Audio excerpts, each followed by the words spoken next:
I'm David Robertson, and this is another one of my blacksmithing educational videos, and today I will be showing you how to make an iron rose.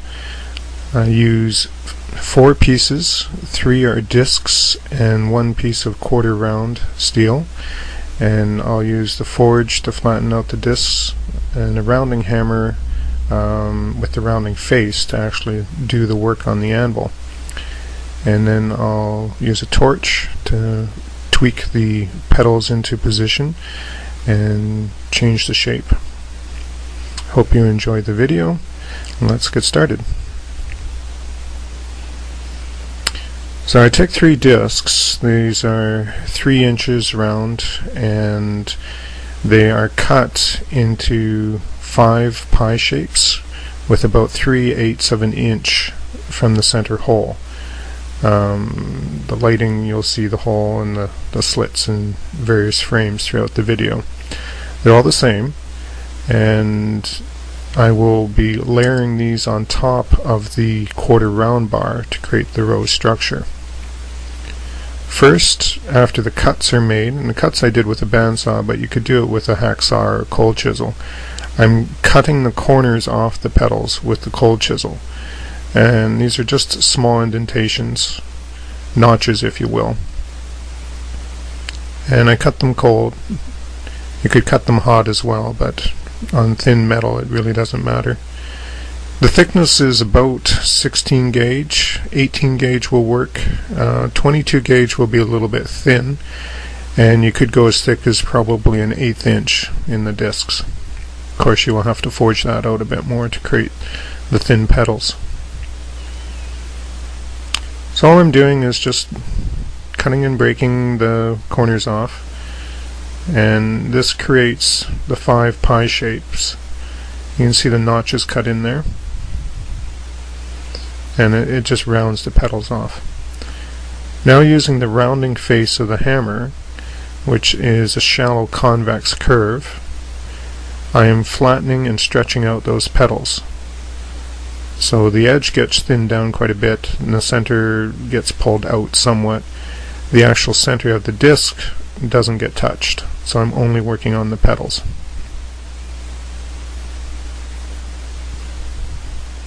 I do this on all 3 discs.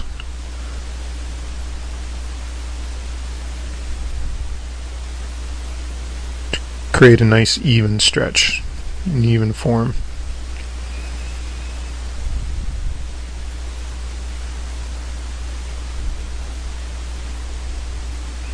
Again, since the flower is an organic shape, these don't have to be stretched perfectly uniform in all directions. You're allowed some variation. Now I'm working on the quarter round bar to draw out a point on it, and then I'll do some texturing on it as it becomes the stem. In this video I'm not showing how to produce the sepals, they would just be the bottom layer in the rose.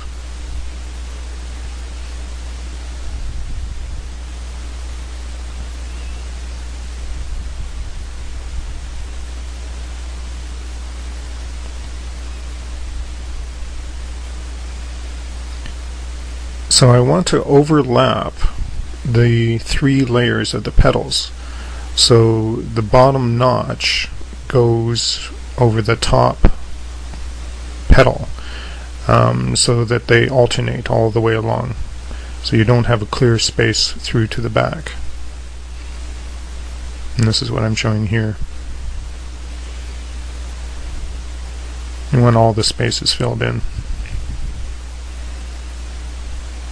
Now I've welded the 3 layers on, 1 layer at a time from the top, and this was done with a MIG welder. If you're good with gas welding, you could do it with a gas welder as well.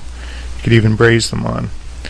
And then I'm using the torch and I'm prying up the inner layer of petals in a rotation motion. Now the left edge goes inside the right edge of the petals as you close them up. You can do it the other way around, but be consistent on all 3 layers. And this is the process that takes the time in making the rose, because you're actually sculpting it, if you will, just with the heat of the torch. I use needle nose pliers obviously to get in. And I'll keep bending that center disc, it was a disc, into the petal shapes as I close it up quite tight, because I've got the two outer layers to follow. Now in this rose I use 3 layers. Certainly you could do it with 2, you could also do it with 4. You can also change your petals from 5 to 4. If you do this, it will change the shape of the rose and the complexity of it. I like the 5 petals for the degree of complexity.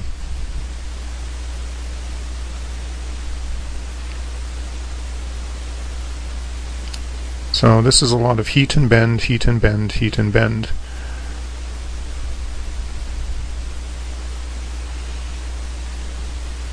The center disc, or the top disc, forms almost a bud shape when you start, because you want to close it quite tight. And again, you've overlapped the edges all around.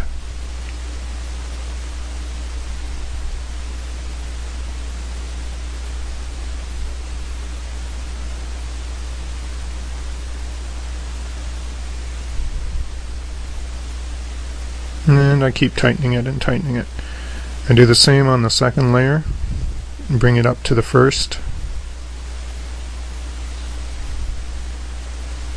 and I use the same overlap.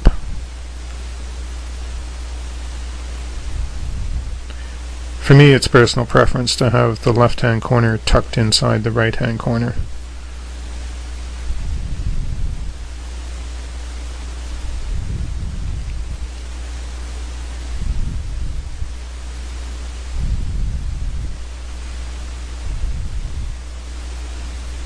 Now I've folded up the second layer, and I've been working on the third layer, and the same thing's happening. I'm trying to tuck everything in so it's nice and tight.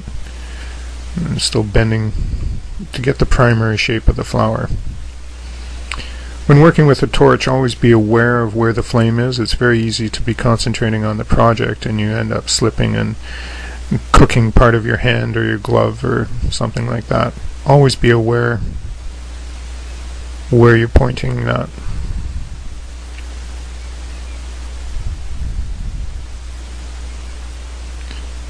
So now I've completed the primary form of the flower with everything tucked up, and now I go back into the top edges, and if you look carefully, I'm just heating the top edge and then giving it a quick bend back, and this creates the ruffle on the top of the rose. And I do this on all of the petals all the way around. It takes a little bit of time, but I find this really adds a dramatic effect to the rose. It makes it look much more lifelike.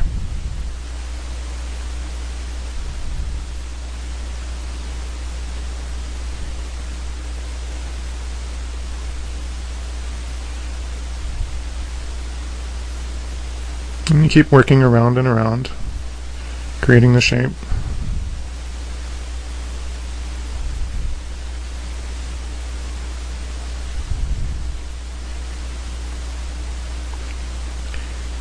Now in this video I don't have time to discuss making the leaves for it, but simply they're forged and then electrically welded and ground and welded onto the stem. But this gives you the basic process for making the flower itself.